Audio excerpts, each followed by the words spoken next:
Alright.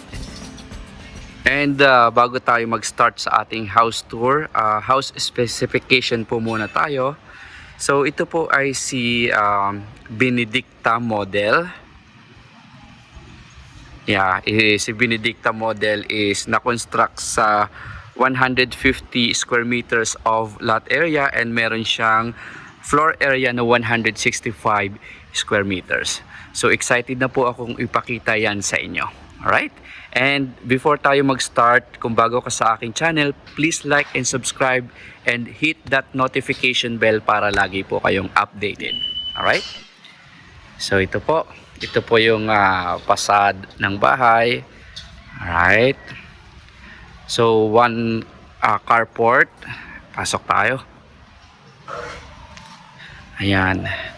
So ito po ay single detached. So ibig sabihin po, lahat ng gilid, likod, and harap meron po tayong space.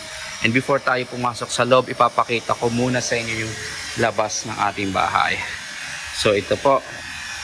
Ayan. So meron tayong space for garden. Kung mahilig kayong magtanim ng mga halaman, ito po yung perfect na bahay para sa inyo. So ito po, yung space natin bawat gilid, dito po sa ating pwesto, dito sa right side, mga 2 meters wide. Ayan. And meron tayong lanay area, meron tayong sliding door. Ayan po, papunta sa loob, pero doon na tayo dumaan mamaya sa entrance. Right? So ito po yung ating taas. Alright. Ayan po. So ito yung ating likod ng bahay and ito yung taas. So mamaya papakita ko sa inyo kung anong meron dyan sa taas. Right? So 2 meters wide dito sa likod and din dito sa ating service area. Dito sa service area meron tayong lababo. Ayan po oh.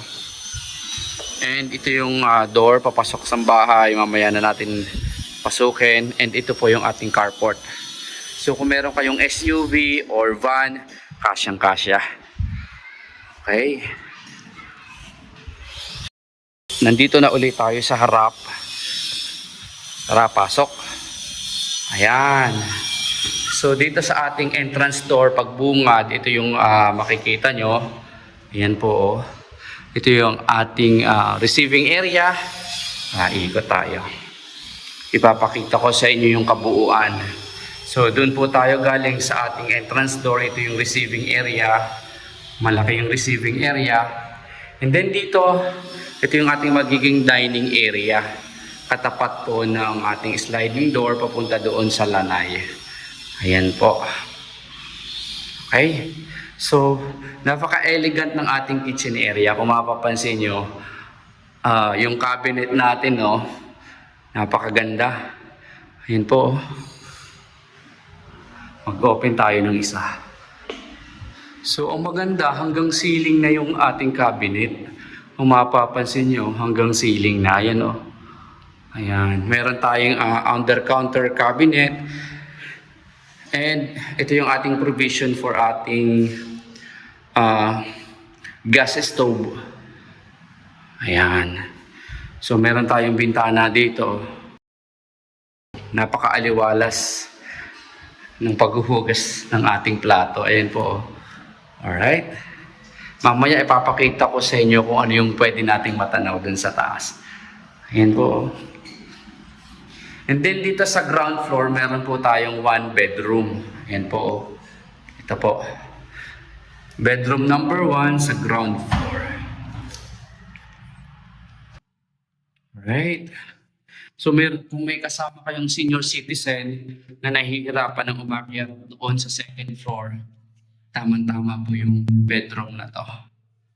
Or kung kayo po mismo is senior citizen, ayan po.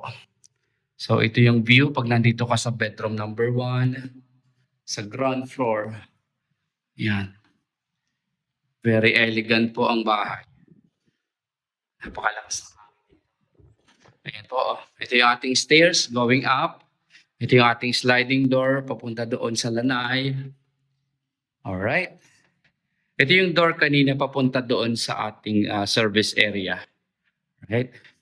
Dito sa gilid ng stairs, before ka lumabas ng service area, meron tayong toilet and bath. Ayan po, napakaganda ng mga fixtures na ginamit and yung tiles from floor to ceiling na. Ayan po, kung mapapansin nyo, hanggang taas na. So wala na po kayong ipapaayos. Right? Tara sa second floor.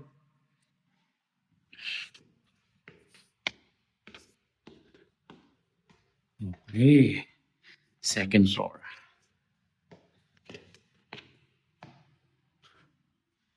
Ayan. So dito sa ating second floor, meron tayong 3 bedroom. Dito muna tayo sa bedroom 1. Ayan po, sa bedroom 1. Pasok tayo. Ayan po, napakalaki ni bedroom 1. Alright. Ito po, si bedroom 1. I believe ito po si master bedroom. Ayan po. Meron siyang sariling toilet and bath. Napakalaki ng toilet and bath. Ayan po. So yung tiles niya from floor to ceiling na. Ayan po. So master bedroom.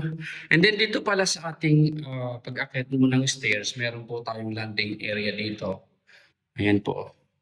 Marami ka pang pwedeng ilagay po dito. Right? And then, ito si bedroom 2. Yan. Si bedroom 2. Ayan po. Napakaganda.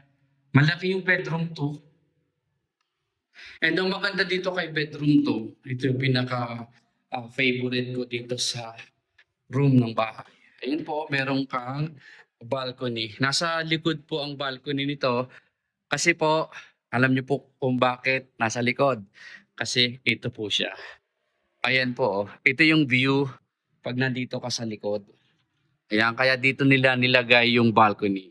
Ayan po, Mount Makiling. Tanaw na tanaw mula dito sa likod ang Mount Makiling. Ayan po, tanaw na tanaw ang bayan ng Santo Tomas, Tanawan, banda dito yung Tanawan, and Kalamba. Ayan po, banda dun yung Kalamba. Right, napakaganda. Sarap magkape tuwing hapon, tuwing umaga. Ayan po, paggising mo sa umaga, ito yung matatanaw mo. Napakaganda. Wow. Yan po. So mataas po yung elevation ng lugar. Hindi po kayo babahain dito. Ayan po. Ayan. Ito po si bedroom number 2. Let's proceed sa bedroom number 3. Ito po. Ito naman si bedroom number 3. Though wala siyang balcony, wala siyang access sa balcony.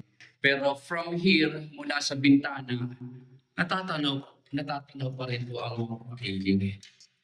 Alam po. Ayan o. Ayan o, tanaw na tanaw rin. Tanaw na tanaw yung Mount Makiling. And ito yung balcony sa bedroom number 2 na pinasok natin kanina. Ayan po. Napakaganda. Right? So lahat ng details ng bahay, ilalagay ko na lang po sa description box ng ating YouTube channel. And ito po yung ating common toilet and bath. So bedroom 2 and bedroom 3, shared po siya ng toilet and bath. Alright? And actually, dalawa po yung balcony. Ito po yung isa. Nasa gilid ng ating master bedroom. Ito po yung balcony. Dito naman po sa harap. Alright, ito po yung ating mga kapitbahay. Okay, napakaganda. Ayan po, probinsya ang ambience po dito. Ayun ang Mount Makiling. Okay, I hope nag enjoy po kayo sa ating ginagawang house tour. Ayan, tara sa baba. Alright. Again, ito po ay located sa Hillsboro Subdivision sa Tanawan City sa Batangas. Ayan po. And sa ngayon habang sinusunod ko po yung video, ang presyo ni binili ka model is 9,480,000 pesos. And kung gusto niyo pong i-avail, kung gusto niyo magpa-reserve ng unit dito sa Hillsboro, may telephone number, feel free to contact me or call me. Ayan po, and I'll be more than happy to assist. And sa lahat po ng mga kababayan natin na OFW na gustong mag-avail, gustong mag-invest, matupad yung mga pinapangarap yun, magkaroon ng sariling bahay, sariling investment, meron po akong Viber and WhatsApp. Same number po. And feel free to contact. And I'll be more than happy to help po sa inyong lahat. Yan. So I hope that enjoy po kayo sa ating ginawang house tour. Thank you for watching and see you on my next video. Thank you.